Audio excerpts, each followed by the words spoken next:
चालू कर दिया, बताया क्यों नहीं तुमने फिर? चलो कोई बात नहीं। तो बच्चों देखो, अभी आपका परसों इंग्लिश का पेपर है, ठीक है? तो इंग्लिश का पेपर है, मैं कुछ जो जो आपको बता रहा हूँ आप इसको समझ लो ध्यान से, काफ़ी फायदेमंद होगा आपके पेपर के लिए ये, ठीक है? सबसे पहले आपके में एक एप्लीकेशन या फिर लेटर आएगा, ठीक है?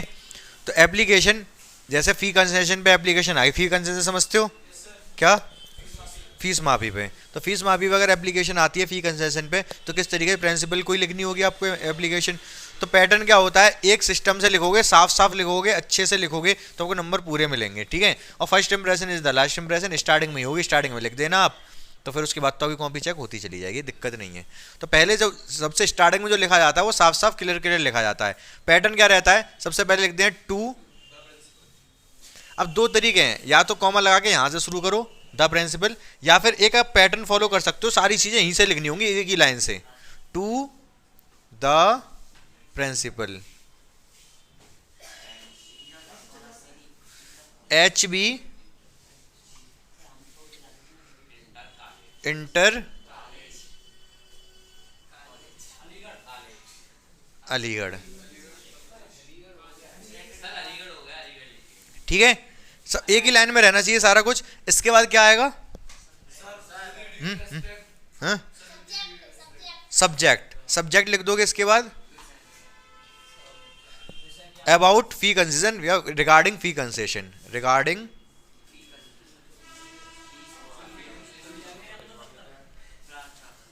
फी कंसेशन, ठीक है?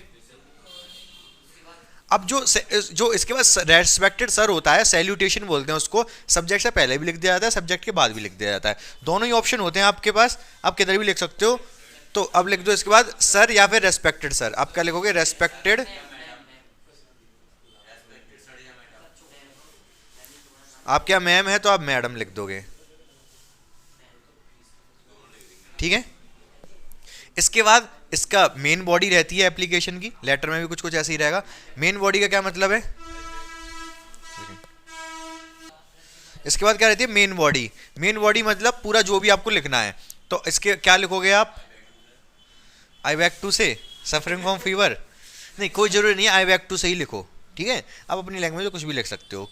तो आप एक मतलब याद रख लो, कोई भी एक पैटर्न किस तरीके से हमने लिखना है, तो उसी तरीके से आप लिख दोगे। मैं बता रहा हूँ, बहुत ध्यान से समझना। आप लिखोगे आए, आए के बाद नाम, कॉमा, कॉमा के अंदर, ये एक तरीका होता है लिखने का। इससे क्या होता है, एडिशनल इंफॉर्मेशन दी जाती है। आई मतलब बताना चाह रहे हो कौन, जैसे कि आप इसमें लिख देते हो पीयूष कुमार, पीयूष कुमार। देखो मैंने क्या किया, आई के बाद दो कॉमे लगाए और दोनों कॉमे के अंदर पीयूष कुमार लिख दिया, मतलब ये पीयूष कुमार ये मान लो ये है ही नहीं, ऐसे लिखा जाते हैं सेंटेंस। तो I Piyush Kumar want to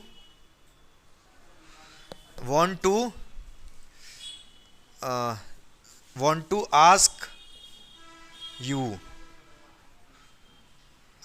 about, हाँ बेकार लग रहा है ये, हार्ड, हार्ड क्या लग रहा है आपको? तो ध्यान से देखते रहो आप, मतलब इस तरीके से आप परेशान मत हो कि अजीब सा लग रहा है, अजीब सा नहीं, आपको अजीब सा लग रहा है लेकिन कोई ये अच्छा होता है। जैसे ये दो कॉमा के बीच में आप मान लो यही नहीं, आई वॉन्ट, ये प्रेजेंट इंडेफिनिट टेंस है, आई वॉन्ट टू, आस्क की जगह टेल कर दो, टेल जाइए, I want to tell you that, मैं चाहता हूँ, आई वॉन्ट मतलब मैं चाहता हूँ, पीयूष कुमार तो भूल जाओ, मैं चाहता हूँ आपको बताना, यू दैट की my father is a poor, कुछ भी लिख सकते हो, पुअर फार्मर, पुअर फार्मर। इसके बाद आप अपनी कुछ भी जो भी, अब देखो अब रटना कुछ भी नहीं है, ठीक है? आप ये कहोगे बिल्कुल एग्जैक्ट रट के जाओ, एक आध लाइन रट लो, कोई दिक्कत नहीं। जैसे मान लो यही लाइन रटना चाहते हो आप, या कोई अपने से अच्छी लाइन हो पहली वो रटना चाहते हो, कोई भी आप एक लाइन, मतलब गलती ना हो पहली लाइन में, ठीक है? पहली लाइन लिख दी आपने, अब इसके बीच में आप जो भी लिखना चाहते हो वो आप लिख सकते हो, ठीक है? लिख दो उसको, और फिर लास्ट में जो होता है वो होता है। जैसे अब आपके दिमाग में इंग्लिश से हिंदी कन्वर्ट करके लिख, हिंदी से इंग्लिश कन्वर्ट करके लिख देना, या फिर पूरा रटना नहीं है कुछ भी आपको। अब ये सोचो कि इंग्लिश रट के आप काम चलाओगे तो रटना संभव नहीं होता है, इतना सारा बहुत ज़्यादा दिक्कत हो जाती है। जैसे मैं भी बचपन में जब 9th-10th क्लास में था, 11th में भी, इवन 11th-12th में भी, तो मुझे इंग्लिश बहुत खतरनाक लगती थी। मतलब याद करना, सार रटना, एक एक चीज़ रटना नहीं होता है। बाद में आगे समझ में आया धीमे धीमे करके, जब इतना ज़्यादा प्रेशर हो गया, इंग्लिश मीडियम से ही पूरी पढ़ाई करनी पड़ी, फिर जाके बहुत स्टार्टिंग में तो इतनी ज़्यादा दिक्कत रही कुछ पूछो मत, लेकिन धीमे धीमे करके समझ में आ गया कि चीज़ें मुश्किल नहीं होती हैं, आसानी होती हैं। थोड़ा बहुत इंग्लिश को कोई दिक्कत थोड़े ना, थोड़ा थोड़ा समझ लो, अपने से बना के लिख दो। समझ पा रहे हो ना? आप इसके बीच में और क्या लिखना चाहोगे? ठीक है, आप बताओ, आप खुद से बताओ कि क्या क्या लिख सकते हैं। मैं नहीं बता रहा, सोच लो, 1 मिनट का टाइम दे रहा हूँ मैं, बस सुन लो। अब देखो, ध्यान से सुनो मेरी बात को, थोड़ा बहुत सोचा आपने, बताना क्या क्या सोचा। और दूसरी बात ये है, आप ये सोचो कि सेंटेंस में मतलब थोड़ा बहुत कोशिश करना कि मतलब सेंटेंस सही बनाओ, हेल्पिंग वर्ब वगैरह सारे लगा के। अगर गलत भी हो जाता तो दिक्कत वाली बात नहीं है। टेंस पे इतना ध्यान नहीं, इन पे एप्लीकेशन वगैरह पे तो ध्यान देते हैं, टेंस वगैरह पे। बाकी आगे जब आप लिटरेचर मतलब समझ रहे हो, बिहेव के जो भी होंगे या फिर मोमेंट्स के जो भी आप लिखोगे, वहाँ ग्रामर पे इतना ध्यान नहीं दिया जाएगा। आपको ये देखा आपको नॉलेज है कि नहीं। तो ग्रामर की टेंशन, वर्ड टू वर्ड नहीं रटना है इंग्लिश, इतनी मेरी बात ध्यान रखना। बहुत परेशान हो जाओगे, रटते रटते परेशान हो जाओगे, कुछ सीख नहीं पाओगे कभी। ठीक है, तो जैसे अब आपने कुछ सोचा होगा, मैं इसके अलावा और क्या लिख सकते हो, बताओ, आप बताओ। जैसे अगर फार्मर आपने लिख दिया तो फार्मर के अकॉर्डिंग ये लिख सकते हो आप कि आपके अकॉर्डिंग फार्मर लिखवाया मैंने, तो ये लिख सकते हो हमारी जो फसल है वो बेकार हो गई थी। ठीक है, इंग्लिश में कैसे बोलेंगे इसको? क्रॉप, अवर क्रॉप, हाँ, अवर क्रॉप। अब हेल्पिंग वर्ब वगैरह क्या लगाओगे? वर्ड लगा दो, वॉज लगा दो, वॉज डेस्ट्रॉयड, डेस्ट्रॉय हो गई। डेस्ट्रॉय किसकी वजह से हुई? डिस्ट्रॉय किसकी वजह से हुई? हैवी रेन, रेन नहीं, heavy rain, destroyed bye heavy rain. तो हमारी क्रॉप क्या हो गई? डेस्ट्रॉय हो गई ड्यू टू हैवी रेन। ठीक है, अब क्रॉप अगर डेस्ट्रॉय हो गई तो इसके और क्या लिखोगे? इसमें एक दो लाइन और लिखनी पड़ेगी ना इस वजह, मतलब लास्ट में तो लिखना है कि हाँ मैं फीस देने में असमर्थ हूँ, लेकिन उससे पहले और भी लिखना पड़ेगा, उससे पहले और भी थोड़ा बहुत लिख दो। एंड अब बता दो हमारी फैमिली में बहुत ज़्यादा मेंबर हैं। हाँ, वो तो लिखना ही है। हैं? 12, इतने तो नहीं लोगों, 12 लोग हैं। फिर कैसे लोगों? There are 7 members in my family.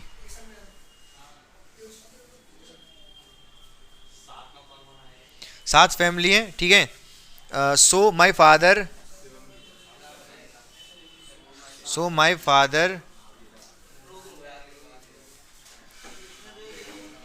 Is unable, unable मतलब असमर्थ हैं, is unable to pay my fee this time, मतलब इस बार। ठीक है, ये एक पैराग्राफ हो गया। चलो ठीक है, 2-3 लाइन, 3-4 लाइन लिख देना, काफी है। इसके बाद अगले पैराग्राफ में क्या लिखोगे? हाँ, देयरफॉर, पहले देयरफॉर लिख देना, देयरफॉर एक ही लाइन में रहने दो, मेरा आगे पीछे हो रहा है थोड़ा सा, वो बोर्ड है इसलिए आप, लेकिन आप गलती मत करना। देयरफॉर प्लीज, क्या एक पेज पे नहीं आती? कोई बात नहीं, अगले पे चले जाओगे। देयरफॉर, हाँ, देयरफॉर प्लीज ग्रांट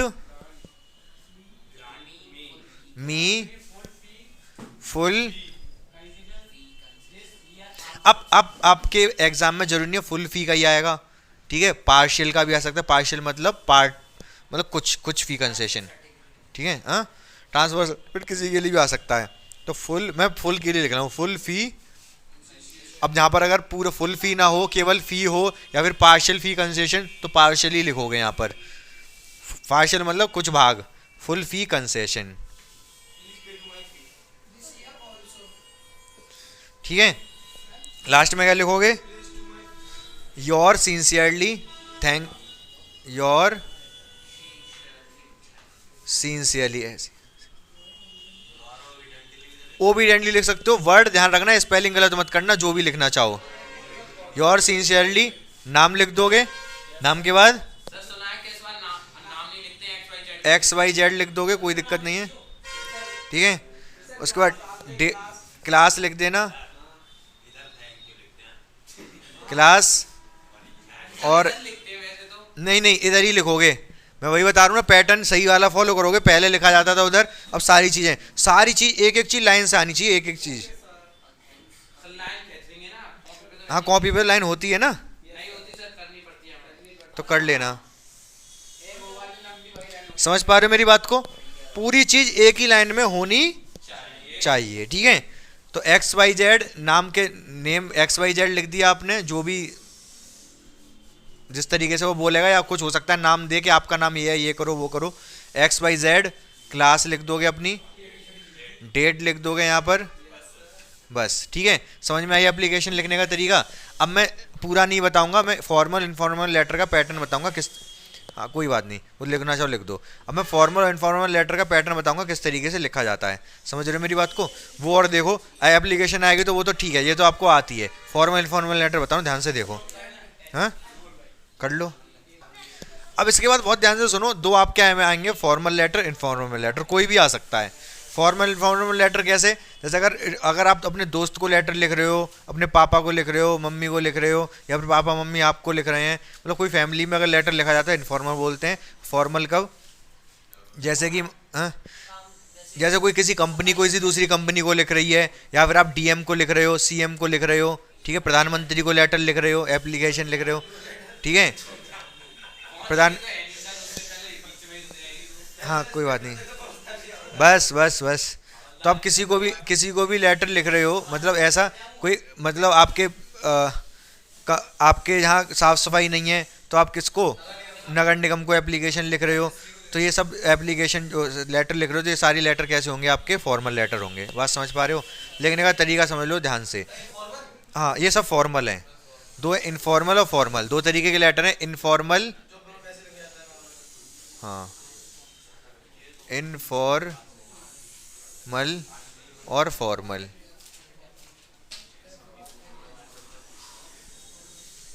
ठीक है। तो मैं लाइन का अंतर थोड़ा ना बताना। इनफॉर्मल, सबसे पहले मैं किसकी बात करूँ? इनफॉर्मल की फॉर्मल, इनफॉर्मल की बात करते हैं।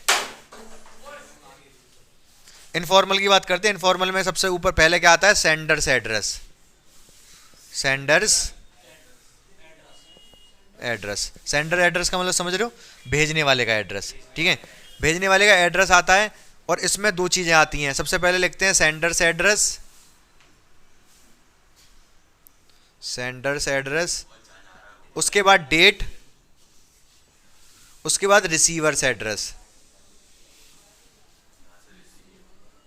मतलब जिसको आप भेज रहे हो। उसके बाद होती है इधर, यहां पर होती है, इसको बोलते हैं मेन बॉडी। क्या बोलते हैं? पहले सैल्यूटेशन आएगा, क्या आएगा? सैल्यूटेशन। सैल्यूटेशन मतलब समझते हो? सर मैडम जो भी है, या फिर डियर फादर, डियर मदर, ठीक है, डियर सन, इसको सैल्यूटेशन बोलते हैं। सैल्यूटेशन आएगा, ठीक है। लास्ट में क्या आ जाता है इसमें? योर्स सिंसियरली, ओबीडेंटली, जो भी लिखना चाहो, बड़ा है छोटा है। अगर आप केवल योर्स छोड़ना चाहोगे, योर्स भी छोड़ सकते हो, कुछ ना समझ में आए तो, ठीक है।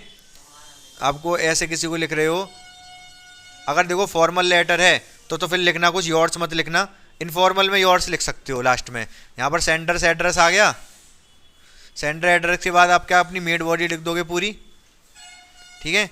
लास्ट में आप केवल योर्स छोड़ सकते हो, यहाँ पर योर्स के बाद नाम, बस। लेकिन यहाँ पर कुछ ना कुछ लिखना पड़ेगा। सिंसियरली लिख लो, सिंसियरली लिख देना, SENCERELY, योर सिंसियरली नाम, बस। समझ पा रहे मेरी बात को? क्या फ़र्क समझ में आया दोनों में? यहाँ पर केवल सेंडर से एड्रेस आता है, वहाँ पर सेंडर एड्रेस के बाद डेट आती है, फिर रिसीवर एड्रेस आता है, ठीक है। मैं समझा दूंगा एक दो एग्जांपल से, ठीक है ना। तो ये सब समझ में आ गया। सैल्यूटेशन तो यहाँ पर भी होगा। सैल्यूटेशन मतलब समझो, सैल्यूटेशन तो लिखा ही जाएगा। सैल्यूटेशन मतलब अगर आप अपने बेटे को लिख रहे हो तो माय डियर सन, ठीक है। बुआ तला के बेटा अभी आपका है नहीं। फादर को लिख रहे हो कि माय डियर फादर, ठीक है। हाँ, ध्यान से सुनते रहो इधर। और डेट भी आएगी।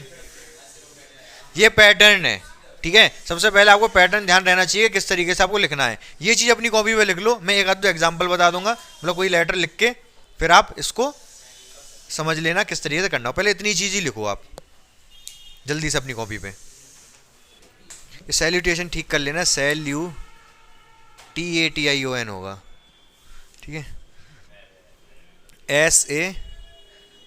SALU।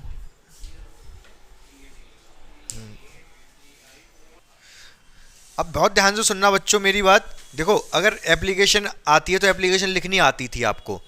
थोड़ी बहुत एक दो चीज़ें जो मैंने अलग बताई, मैंने क्या बताई, पहले आप योर्स ओबिडेंटली वगैरह सिंसियरली उधर लिखते थे, नहीं, अब पैटर्न चेंज हो चुका है। सारी चीज़ें एक लाइन से लिखो, इधर से ही लिखते चले जाओगे, इधर से ही शुरू होंगी सारी चीज़ें। समझ रहे हो मेरी बात को? गलती नहीं करोगे, एप्लीकेशन आती है तो।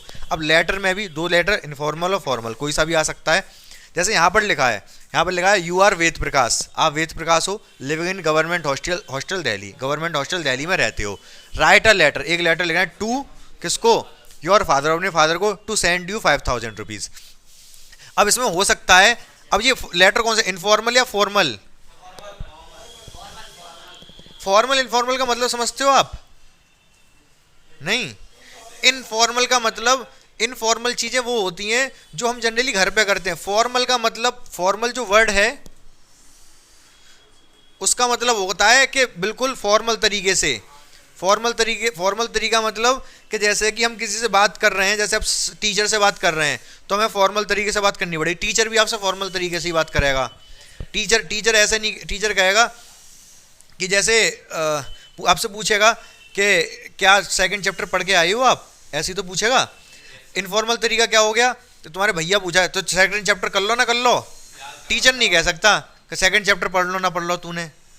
आ रही बात समझ या नहीं? टीचर को आप ही कहना पड़ेगा, कायदे से बोलना पड़ेगा। जो कायदे से बोलना होता है उसको कहते हैं फॉर्मल, और जो अनकायदे से बोलना होता है उसको कहते हैं इनफॉर्मल। समझ रहे हो ना? तो टीचर वगैरह जब बड़ी, मतलब जो भी कंपनियां वगैरह होती है, बात करते हैं फॉर्मल तरीके से। हम अपने घर में इनफॉर्मल तरीके से बात कर सकते हैं, ठीक है। तो ये पापा से बात कर रहा है, पापा को लेटर भेज रहा है, फॉर्मल या इनफॉर्मल? इनफॉर्मल। अरे पापा से जो बात करेंगे वो तो इनफॉर्मल तरीके, कोई कंपनी से बात थोड़े ना कर रहे, टीचर से बात थोड़े ना कर रहे। समझ रहे हो ना? अपने घर में इनफॉर्मल तरीके से बात की जाती है। घर में कैसे बात की जाती है? इनफॉर्मल तरीके से, इतना समझो आप। तो घर में इनफॉर्मल तरीके से बात की जाती है, तो ये लेटर हो गया इनफॉर्मल। इतनी बात समझ में आ रही है आपको? ठीक है। अब ये इनफॉर्मल तरीका हो गया। अच्छा, अगर यहां पर लिख रखा होता your father living in Aligarh, मान लो ऐसे कुछ लिखा होता।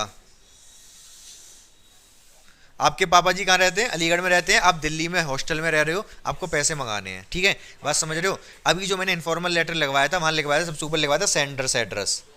वहाँ की रिसीवर एड्रेस लिखवाया मैंने? नहीं लिखवाया, रिसीवर एड्रेस नहीं लिखवाया। तो जो रिसीव करने वाला लेटर को इनफॉर्मल में, जैसे अपने पापा को भेज रहे हो, तो पापा का जो एड्रेस है उससे कोई लेना देना नहीं है, उससे कोई लेना देना नहीं है। केवल सेंडर एड्रेस आता है इनफॉर्मल में। सेंडर मतलब जो भेजने वाले का है, मतलब इससे अलीगढ़ से कोई मतलब नहीं है कि आपके पापा जी अलीगढ़ रहते हैं, कहाँ रहते हैं, आप दिल्ली में रहते हो, वो आपको लिखना पड़ेगा। तो किस तरीके से, ध्यान से सुनते रहना मेरी बात को। इनफॉर्मल लेटर लिख रहे हैं, घर वाले को लिखा जाता है, दोस्त वगैरह को लिखा जाता है, इनफॉर्मल लेटर लिखा जाता है। तो ध्यान से सुनो कैसे लिखेंगे। सबसे पहले आपको अपना एड्रेस देना। सबसे पहले मैंने क्या लिखवाया था? Sender's address. सेंडर एड्रेस में अपना एड्रेस लिख दोगे, कहाँ रहते हो आप? गवर्नमेंट हॉस्टल दिल्ली, ठीक है। तो आप सबसे पहले लिखोगे गवर्नमेंट, नाम नहीं लिखना स्टार्टिंग में, गवर्नमेंट हॉस्टल। अब हॉस्टल का नाम दे सकता था वो, ठीक है। नाम मतलब गवर्नमेंट नहीं ले रहे हम, कोई नाम ही ले, जनरली नाम से ही देगा वो। गवर्नमेंट भी दे सकता है, कोई नाम दे दे। मान लो हॉस्टल का नाम क्या हो सकता है? हैं? DU, DU मतलब दिल्ली यूनिवर्सिटी। तो आप क्या लिख दोगे यहाँ पर? DU, हाँ, मैंने लिख दिया दिल्ली यूनिवर्सिटी हॉस्टल का नाम दे सकता है, गवर्नमेंट हॉस्टल कुछ भी दे सकता है, वही लिखना है आपको यहाँ पर, DU हॉस्टल दिल्ली। इसके बाद क्या बताया मैंने, डेट, डेट डाल दो। डेट क्या है, जो भी कल की जो भी एग्जाम वाली डेट होगी वही डलती है इसमें, डेट कभी नहीं देगा यहाँ पर लिखी होगी, इस डेट पे भेज रहे हो। तो आपकी डेट परसों कौन सी होगी, हाँ 30, तो आप लिख दोगे 30/1,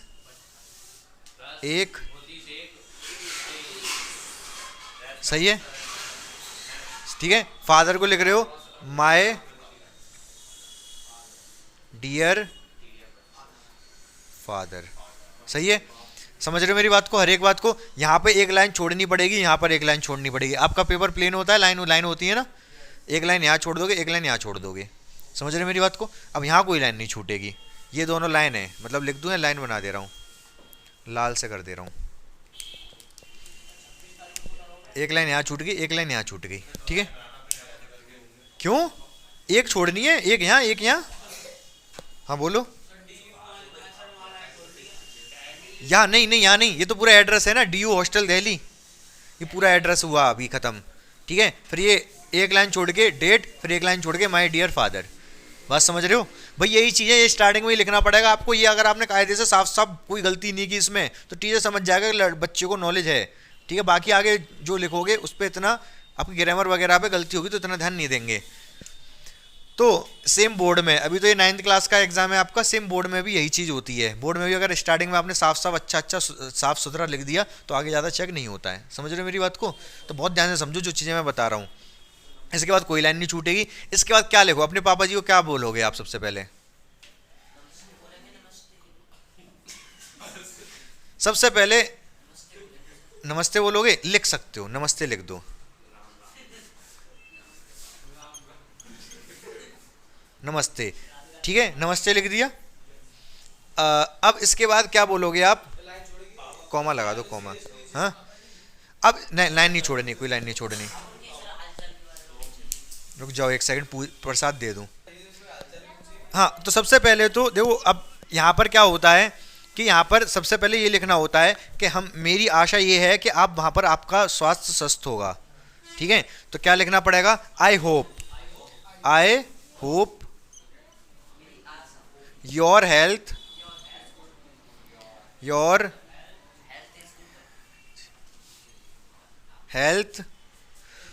वुड बी।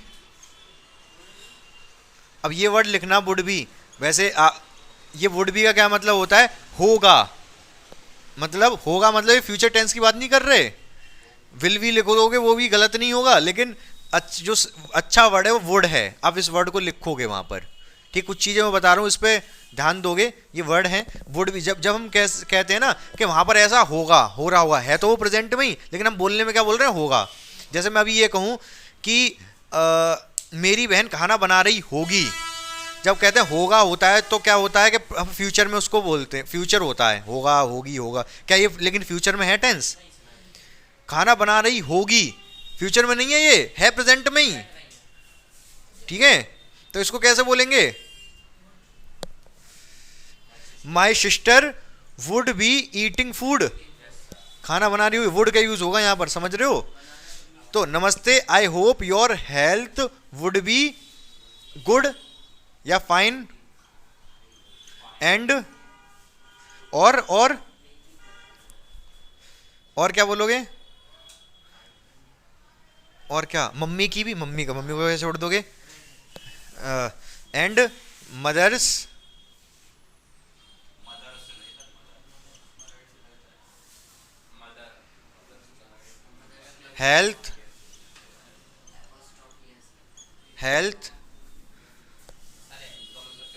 हेल्थ नहीं समझते,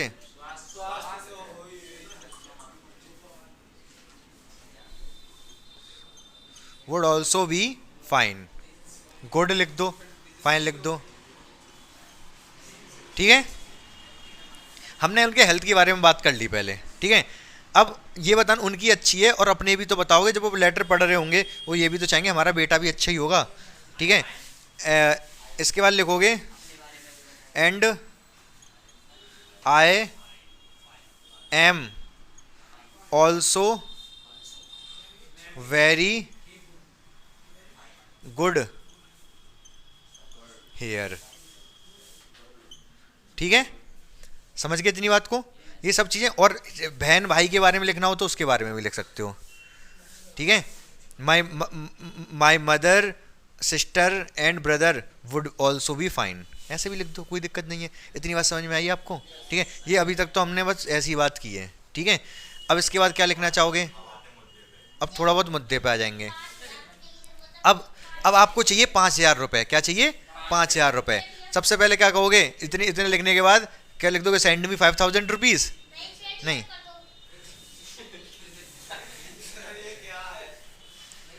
तो हाँ, तो क्या क्या इससे पहले क्या लिखोगे? क्या लिखोगे इसके पहले? अरे थोड़ा बहुत बताओगे क्यों जरूरत है पैसे की? जरूरत तो बताओगे। बुक लेनी है, कुछ भी लिख सकते हो। अच्छा, हो सकता है वहाँ रीजन दे के क्या रीजन है। ठीक है, वहाँ रीजन दे के किस किस लिए आपको पैसे मंगाने हैं, या फिर नहीं। हाँ, फीस वगैरह किसी से लिए भी हो सकते हैं। तो आप चाहो तो वो रीजन होगा तो वही रीजन लिखना पड़ेगा, और नहीं दे रखा है तो अपना कोई भी रीजन डाल सकते हो। क्या रीजन डाल सकते हो?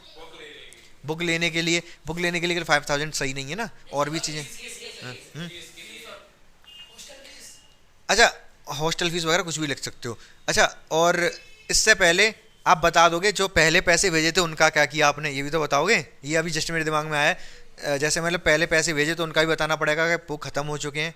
ठीक है, और उनका किया क्या आपने वो भी लिख दो इसमें थोड़ा बहुत। ठीक है, तो क्या क्या बताओगे? पहले जो पैसे भेजे थे क्या, किस तरीके से लिखोगे उसको? हाँ हाँ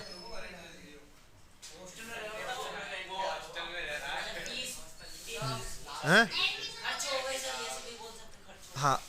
अब सबसे पहले ये सेंटेंस लिखना है कि जो आपने पैसे लास्ट टाइम भेजे थे। कैसे बोलोगे बोलोगे?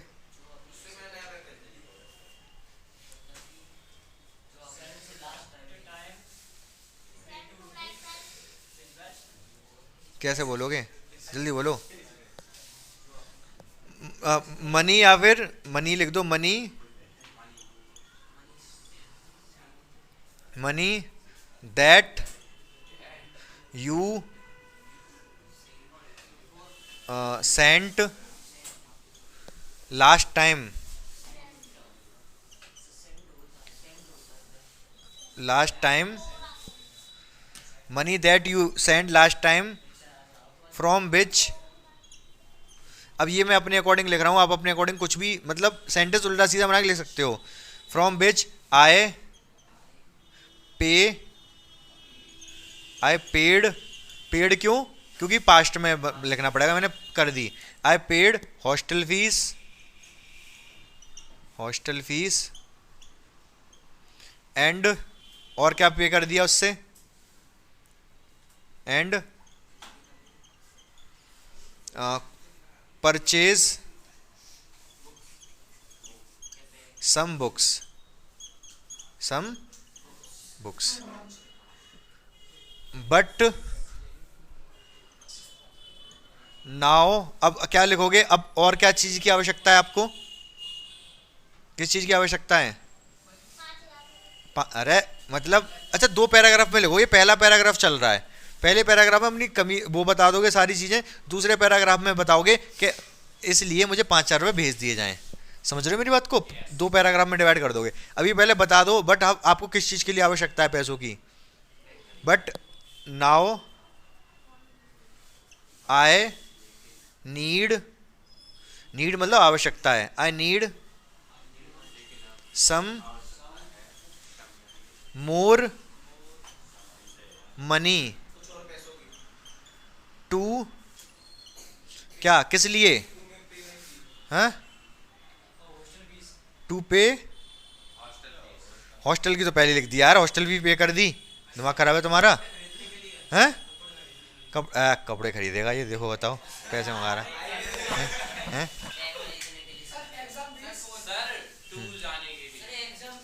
एग्जाम फीस, ठीक है चलो exam fees. Now I need some more money to pay examination fee. Examination fee pay करने के लिए और पैसों की आवश्यकता है। फिर दूसरे पैराग्राफ में लिखोगे फिर दूसरे पैराग्राफ में कहाँ से शुरू करोगे? ना नहीं, न्यू लाइन से नहीं, आप यहीं से कर सकते हो। यहाँ पर पैराग्राफ आपने जब चेंज कर रहे हो तो यहाँ कुछ स्पेस छूट रहा है ना, अगर पूरी ये लाइन लास्ट में खत्म हो तो एक लाइन छोड़ सकते हो। अभी यहाँ पर ये लाइन बच रही है इतनी इधर, तो आप यहीं से शुरू कर सकते हो बिना लाइन छोड़े। नमस्ते। पेपर नहीं देने गए आज तुम? क्यों? तो इसके बाद एक पैराग्राफ हो गया, एक पैराग्राफ और लिख दोगे, वही देयर फोर से लिख सकते हो इस वाले पैराग्राफ को। देयर फोर, देयर फोर क्या लिखोगे आगे? पैसे भेजने हैं, प्लीज सेंड मी 5000 रुपीज, ये रुपीज का सिंबल है, by cheque, by cheque. Cheque द्वारा ही क्यों? क्योंकि चेक ही तो सीधे जमा हो जाएगा एग्जामिनेशन फीस स्कूल में, तो बाय चेक, ठीक है, चेक के द्वारा इतने पैसे मुझे भेज दिए जाएं, ठीक है। उसके नीचे क्या लिखोगे? योर्स, योर्स, योर्स में क्या लिखोगे? योर्स के बाद चाहो तो सिंसियरली वगैरह लिख दो, चाहो तो मत लो, आपकी मर्जी है। सिंसियरली लिख दो, योर सिंसियरली, ओबीडेंटली लिख सकते हो। योर सिंसियरली, क्या नाम अपना, क्या नाम था? नाम एक्स एक्स, हाँ वेद प्रकाश, हाँ वो ऊपर देगा वो नाम, यू आर वेद प्रकाश, तो वेद प्रकाश ही लिखना है आपको, आपका नाम बताएगा वो।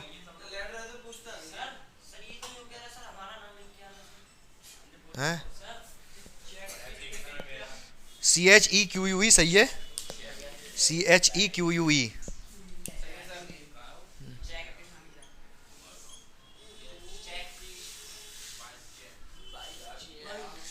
ठीक है, इतनी बात समझ में आ गई। अब यही अगर इनफॉर्मल होता तो किस तरीके का आता, वो एक और मैं डेमो दिखा दे रहा हूँ आपको। ध्यान ध्यान सारी चीज़ें ध्यान रखना। Application, informal letter, formal letter, जो भी आए उसी को कायदे से साफ साफ लिख के आओगे, नंबर पूरे मिलेंगे, आगे भी अच्छे से कॉपी चेक होगी, 10 नंबर का आएगा पूरा पूरा, ठीक है। तो मेरी बात ध्यान से सुनो, जो भी लेटर आए करने का तरीका यही है, करने का तरीका यही है। अगर इनफॉर्मल है, सेंड, आपका जो एड्रेस है जो आप भेज रहे हो उसका, मतलब जिसको जा रहा है उसका नहीं लिखा जाएगा, जो भेज रहा है उसका एड्रेस आएगा, एक लाइन छोड़ेगी डेट, एक लाइन छूटेगी माय डियर जो भी है, फिर उसके बाद बिना लाइन छोड़े चलता जाएगा एक पैराग्राफ, दूसरा पैराग्राफ, ये पैराग्राफ में केवल एक ही लाइन है, फिर योर से, ये सारी चीज़ें एक लाइन से रहनी चाहिए। यहाँ पर एक लाइन होगी, सारी चीज़ इसी लाइन से शुरू होनी चाहिए, बस समझ रहे हो ना। इस तरीके से करोगे नंबर पूरे मिलेंगे, और पता चल जाएगा टीचर को, हाँ बच्चे को सारी चीज़ें पता है, अपडेटेड है, गलती नहीं करिए, आगे भी राइटिंग थोड़ा बहुत ख़राब चल जाए कोई दिक्कत नहीं है, लेकिन ये चीज़ें गलती ना हो गए इधर, जैसे मेरा लास्ट थोड़ा गैप छूट गया, लाइन नहीं थी ना, तो आप इस तरीके से करके आओगे। समझ रहे हो मेरी बात को? फॉर्मल देखो। अब बच्चों देखो, ये मैं आपको बता रहा हूँ क्या, फॉर्मल लेटर, ठीक है। फॉर्मल लेटर क्यों है ये मैं समझाता हूँ, ध्यान से समझना मेरी बात को। क्या लिखा है मैं पहले समझा देता हूँ। यू आर, आप हो कौन? सचिन कुमार, आपका नाम सचिन कुमार है, ठीक है। सचिन कुमार है तो बहुत अच्छी बात है, अगर नहीं भी आपका नाम सचिन कुमार है तो भी आपका नाम सचिन कुमार ही है, जब तक आप ये लिखोगे तब तक, ठीक है। लिविंग, आप रह रहे हो कहाँ पर? 514 सुरेंद्र नगर, 514 सुरेंद्र नगर अलीगढ़ में रहते हो आप, ठीक है। राइट अ लेटर, एक लेटर लिखना है आपको, किसको लिखना है? To the superintendent of police, superintendent मतलब एसपी को लिखना है। ड्राइंग, ड्राइंग मतलब खींचना, क्या? अटेंशन, उनका अटेंशन खींचना है आपको, किसके किसके लिए? टुवर्ड्स, की तरफ, किसकी तरफ? चेन स्नैचिंग, चेन स्नैचिंग मतलब चेन खींच के जो भाग जाते हैं, जैसे कोई सोने की चेन पहना है तो उसको निकाल के छीन के भाग गए, ठीक है। Chain snatching and pickpocketing, pickpocketing मतलब जेब कतरा, ठीक है। इन योर एरिया, आपके एरिया में, ठीक है। इन योर सिटी हो सकता है, इन योर टाउन हो सकता है, इन योर एरिया हो सकता है, कुछ भी हो सकता है, ठीक है ना। तो जो भी होगा वही आप उसके अकॉर्डिंग लिखोगे। बात समझ में आ गई आपको? ये फॉर्मल लेटर है। फॉर्मल लेटर का स्ट्रक्चर मैंने क्या बताया, सबसे पहले क्या आता है? सेंडर एड्रेस, भेजने वाले, आप भेज रहे हो ना, सबसे पहले आपका एड्रेस आएगा, नाम नहीं आएगा, केवल एड्रेस। तो आप अपना एड्रेस लिखोगे सबसे पहले, 514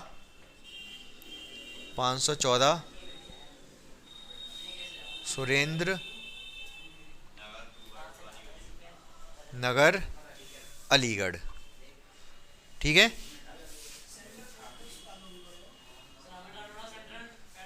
और कौन डालेगा? अरे नहीं नहीं, पहले ये तो स्टार्टिंग से ही हो गया। नहीं नहीं नहीं, ये पूरा एक ही, ये फिर ये। अरे ये तो क्वेश्चन है पूरा। ये आप अब ये लिखोगे, आप तो आपको तो केवल ये लिखना है। ठीक है, क्वेश्चन लिख देना, ये जो भी नंबर पे आए आपके इंग्लिश पेपर में क्वेश्चन नंबर लिखना, फिर उसके बाद ये लिखना है आपको सीधे सीधे। तो 514 सुरेंद्र नगर अलीगढ़, ये आपका एड्रेस हो गया। उसके बाद डेट लिख दोगे, क्या? 30/1/2023। चाहो तो आप ऐसे लिख सकते हो 30 जनवरी 2023, ऐसे भी लिख सकते हो। ठीक है, या फिर ऐसे लिख सकते हो, वो ज़्यादा अच्छा रहता है वैसे, 30 जनवरी 2023, ऐसे भी लिख सकते हो। ये अच्छा लग रहा है ना देखने में? हाँ, तो ऐसे लिख दोगे। इसके बाद फिर एक लाइन छूटेगी, उसके बाद क्या आएगा? रिसीवर एड्रेस, जिसको भेज रहे हो उसका एड्रेस आएगा यहाँ पर। यहाँ पर जैसे senior superintendent, the superintendence of spelling याद रखना है। स्पेलिंग किसी, सुपरिटेंडेंट मतलब SP की, आपसे कोई भी पूछ सकता है। याद कैसे रखोगे इस स्पेलिंग को? बहुत ध्यान से बता रहा हूँ, ध्यान सुनना। सबसे पहले लिख दो आप सुपर, सुपर की स्पेलिंग याद है? सुप। इसके बाद IN, सुपरिन, सुपरिन सबसे पहले IN, फिर 10, TN, 10 माने 10, सुपरिटेंडेंट 10, उसके बाद डेंट। समझ गए मेरी बात को? सुपर इन 10, जो 10 में सुपर है, इन मतलब में 10, जो 10 में सुपर है, और उसके बाद डेंट, सुपरिटेंडेंट। सुपरिटेंडेंट ऑफ पुलिस, कहाँ का सुपरिटेंडेंट ऑफ पुलिस को लिखोगे आप? अलीगढ़ का ही होगा, सुपरिटेंडेंट ऑफ पुलिस अलीगढ़।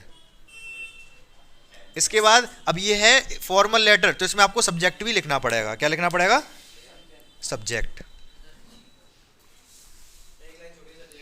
हाँ, एक लाइन छोड़ के सब्जेक्ट लिख दोगे। यहाँ पर एक लाइन छूटेगी, यहाँ एक लाइन छूटेगी, यहाँ सब्जेक्ट। हाँ, तो क्या लिख दोगे इसमें? Chain snatching. सब्जेक्ट क्या है? Chain snatching. स्पेलिंग गलत नहीं लिखोगे, क्वेश्चन में से देख सकते हो स्पेलिंग क्या दे रखी है। ठीक है, चेन स्नैचिंग एंड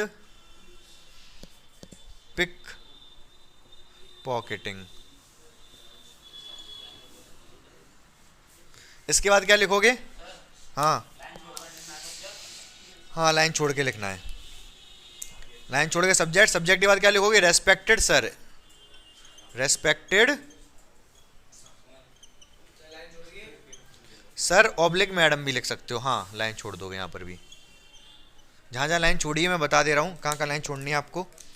एक तो ये लाइन छोड़नी है, एक ये लाइन छोड़नी है, यहाँ पर भी लाइन छोड़ दोगे, यहाँ पर भी लाइन छोड़ दोगे। अब नहीं छोड़नी कोई लाइन। ठीक है, respected sir oblique madam, comma, comma लगेगा यहाँ पर फुल स्टॉप है, यहाँ पर फुल स्टॉप है, यहाँ फुल स्टॉप है। तो अब इसके बाद क्या लिखोगे? सबसे पहले लाइन क्या रहेगी? सबसे पहली लाइन इस वाले में फॉर्मल लेटर आएगा तो किसी ना किसी को लिखोगे इसी तरीके, कुछ ना कुछ कंप्लेन ही होगी जहाँ तक है। सबसे पहले लिख दोगे जो उसमें क्वेश्चन में ही लिखा है, आप क्या करना चाह रहे हो? उनका अटेंशन ड्रॉ करना चाह रहे हो SSP का, तो यही लिखोगे, आई वॉन्ट टू ड्रॉ। आप ड्रॉ करना चाह रहे हो, I want to draw attention, I want to draw attention क्या? किसके टुवर्ड्स? टुवर्ड्स योर अटेंशन लिख दो, ज़्यादा अच्छा लगेगा। अटेंशन मतलब किसकी? योर, आपकी। I want to draw your attention towards, वही लाइन लिख दोगे पूरी, chain snatching and pickpocketing in my area. उसने तो लिखा है योर, आप लिखोगे माई एरिया। समझ रहे हो मेरी बात को यहाँ तक? ठीक है, तो हाँ ये पूरा लिख दो। नहीं, लाइन नहीं, towards chain snatching and pickpocketing in your area की जगह माई एरिया लिख दोगे।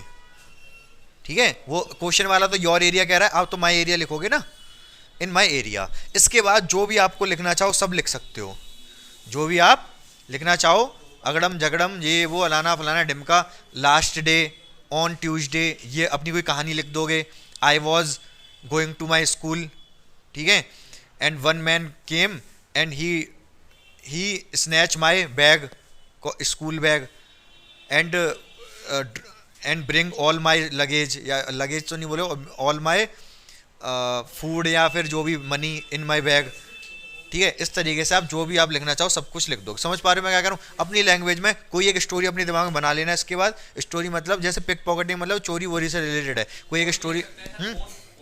फ़ोन, हाँ फ़ोन का लिख दोगे। One day I was going to my school then one man came and he snatch my mobile phone and, पिटाई का भी लिख दोगे। हाँ क्या कह रहे हो? किडनी पीटने का नहीं लिखवाऊंगा, बेइज्जती होगी। क्या कहो, किडनी? चलो ठीक है, फालतू की बात नहीं। तो इस तरीके से आप लिख दोगे, कोई दिक्कत समस्या परेशानी नहीं है, ठीक है। तो लास्ट में लिख दोगे देयर फोर, वही लिखोगे therefore I request you to. ये तो एक पैराग्राफ। दूसरा पैराग्राफ शुरू करोगे, उसमें लिख दोगे देयर फोर, मतलब इसमें जो भी लिखना चाहो लिख दोगे। Therefore I request you to take any नहीं, टेक सम, आपको क्या एक्शन लेना है, उनको एक्शन लेना है। टेक सम यूजफुल, यूजफुल लिख सकते, यूजफुल नहीं कुछ भी लिख सकते हो आप। Take some serious action. Last में क्या लिख रहे हो? मैं मुक्का मार दूंगा। Therefore I request you to take some serious action, action लेना है कुछ towards this problem, towards this problem। इसके बाद लास्ट में वही यहां पर क्या लिखोगे? योर्स सिंसियरली, जो भी आपका नाम ऊपर क्या नाम रहेगा, सचिन कुमार, योर सिंसियरली सचिन कुमार।